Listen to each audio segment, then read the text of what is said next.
ரெண்டு விதமான வாழ்க்கை. இந்த பிள்ளைகள் பொல்லாங்கானுக்குள்ளால அடங்கி இருக்கிற பிள்ளைகள். அவங்க சொல்ற ஒரே ஒரு வாழ்க்கை, உலகத்தோட நம்ம வாழ்ந்துட்டு போயிடலாம் அப்படின்னு சொல்றாங்க. ஆனா ஆண்டவருக்காக வாழணும்னு விரும்புகிற பிள்ளை தன் வாழ்க்கையில என்ன சொல்றாங்கன்னா, கர்த்தர் தான் எனக்கு எல்லாம், கர்த்தர் தான் எனக்கு ஜீவன் அப்படின்னு சொல்லி கர்த்தருக்காக தன்னை அர்ப்பணிக்கிறத நம்ம பார்க்க முடியும்.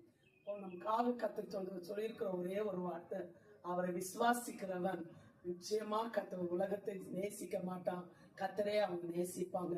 அவங்க பொல்லாங்குக்கு கீழ்ப்படியவே மாட்டாங்க. ஆனா வேதம் தெளிவா சொல்லுது, 1 யோவான் 5வது அதிகாரம் 9வது வசனத்துல, பொல்லாங்கன் அவனை தொடான், ஏன்னா அவன் உலகத்தை ஜெயித்தவன். தேவன் அவனை காக்கக்கூடிய கிருபை கர்த்தர் கொடுக்கிறார் என்பதை குறித்து நம்ம பார்க்கிறோம். நாமும் கிறிஸ்துவுக்காக ஜெயிப்போம், கிறிஸ்துவுக்காக வாழ்வோம். கர்த்தர் நம்மை ஆசீர்வதிப்பாராக.